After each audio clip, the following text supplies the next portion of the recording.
Today we are making dog food. We make our own from scratch. I've got this big fancy meat grinder that we use.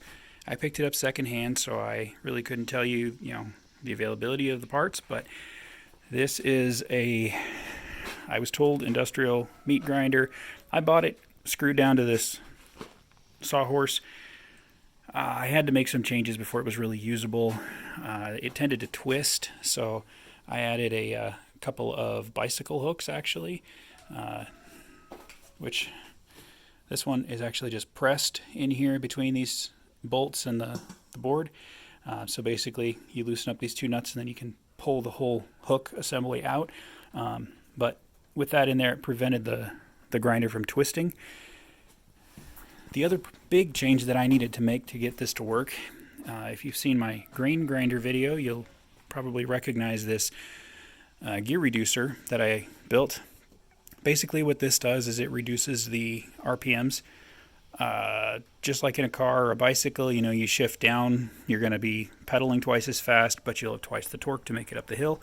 That's the same case with this. So we've got a motor.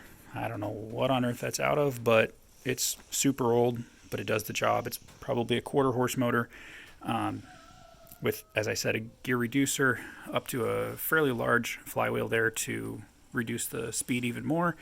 And with that combination, it does the job pretty well. I also added a switch so that it could be turned on and off without having to unplug it. So you can see pretty high speed there, reasonably low speed here. But before we get to using that, I'm going to go over the ingredients. So we've got a dozen of the large, these are 29-ounce cans of pure pumpkin. This isn't pumpkin pie mix, this is pure pumpkin. We've got 10 pounds of beef. We've got a large bowl of rice. I don't know how much that is, but 10 pounds of chicken quarters. Now these are drumstick and thigh, all stuck together as one chunk that you just send through the grinder as one piece, which is the reason why I needed a large grinder. We've got, looks like just over a pound of livers. Can be chicken or beef livers, just whatever's cheap. Chicken gizzards. I like to get gizzards and hearts, but that hasn't been available lately, so whatever. Dozen and a half of eggs. We put in half a jar of molasses and about a quarter cup of kelp. I get my kelp in bulk, so that's why I don't have it out here, just a measure scoop of it. So those are the ingredients. The things that don't need to be ground, the pumpkin and the ground beef, can just go straight into the tub. That's a concrete mixing tub. I picked it up at Menards, but they're relatively inexpensive and easy to wash for doing large batches like this. And I will go ahead and get started with the grinding. Okay, so you can see the quarter is just that.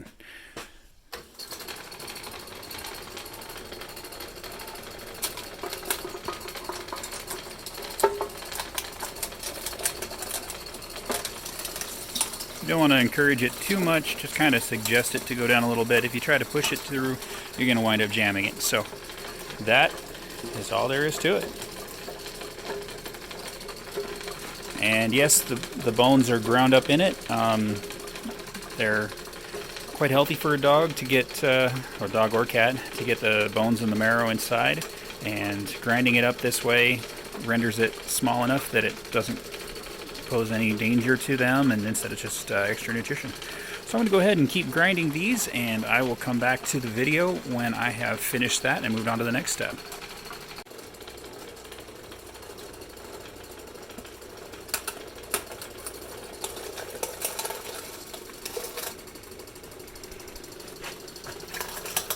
Sometimes the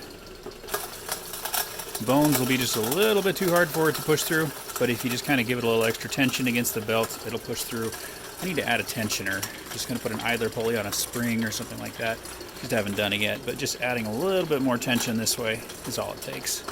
You can see I've got most of it done. I got a couple of quarters left there. It goes pretty fast.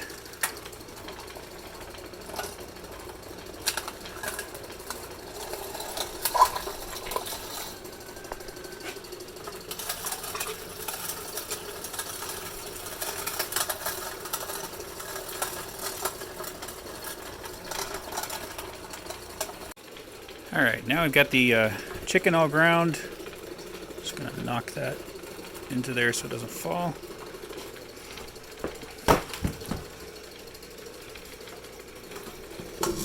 So using the grinder that I'm using, 10 pounds of chicken grinds up in, I don't know, under 10 minutes. Probably about 8 minutes, I would guess. Now it's time to grind the rice. This may or may not be necessary, depending on your animal, but for mine it is.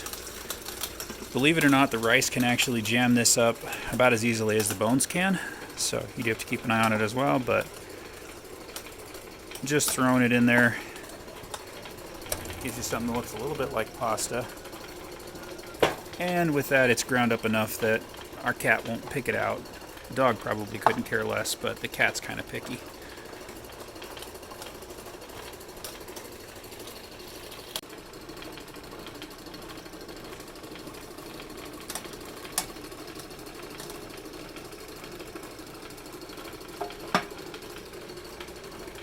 And I should point out that this is fully cooked whole grain rice. And now we're moving on to the gizzards.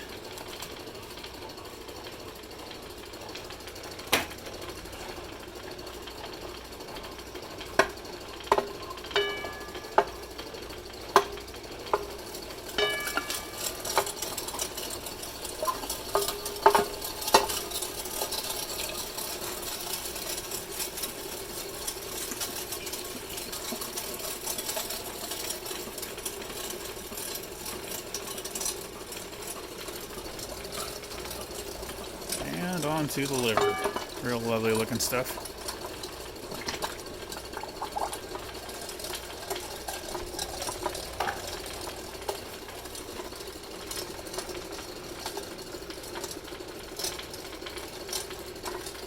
And with that, we've got everything ground that needs to be ground. I need to... Oh, I guess I actually missed some rice. I didn't realize there's still some in the bowl there. So I need to crack the eggs in there, open up the cans of pumpkin, and get it all mixed together. Oh, and I gotta throw the ground beef in there as well. So I will come back once I am at that stage.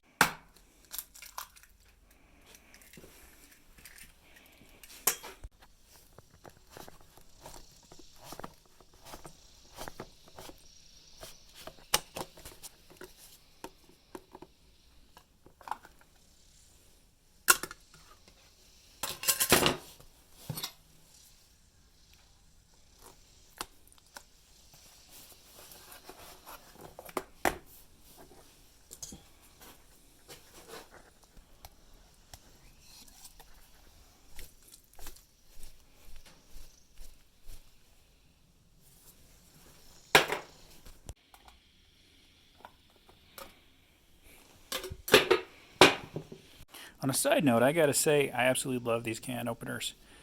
Cut sideways, the top that it cuts off is literally, you could not cut yourself on it if you tried.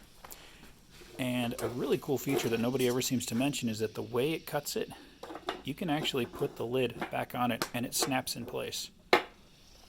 So just a side note on this dog food making video.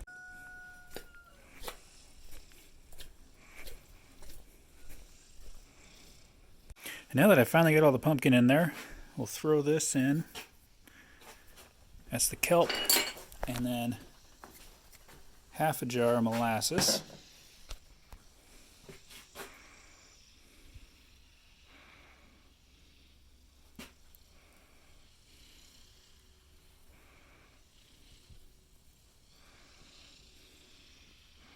Unfortunately, as the saying goes, it's as slow as molasses, so it's hard to judge if you've got half a jar, but I probably put in just a little over half a jar there.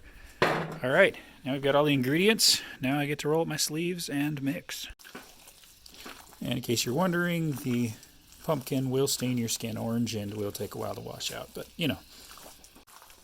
And I should be sure to point out here that I don't consider Walmart 70-30 ground beef or 27-73 or whatever the ratio is to be edible. However, I do figure it's probably at least dog food quality, so that's why I feed it to our animals. I don't actually eat it myself.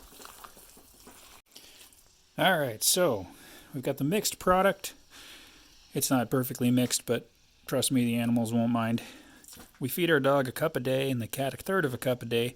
So I've got a 2-cup measure here. I just fill it twice, put it into gallon Ziplocs, and then we've got 3 days worth of food per Ziploc that way. We throw them all in the freezer, and then that way you're able to serve out of a bag for 3 days, and that way it's all used up before it starts to spoil in the fridge. And that's all there is to it. So this is probably around a month's worth of food. I'm actually going to wind up making a second batch today, but thus far I think I've been working on this for about maybe 40 minutes tops, probably less than that. And that's all there is to it. So yeah, that's our animals' raw food diet. It does very well by them. They've been very healthy, and we've been feeding this for, I don't even know how many years, but quite a few. They love it.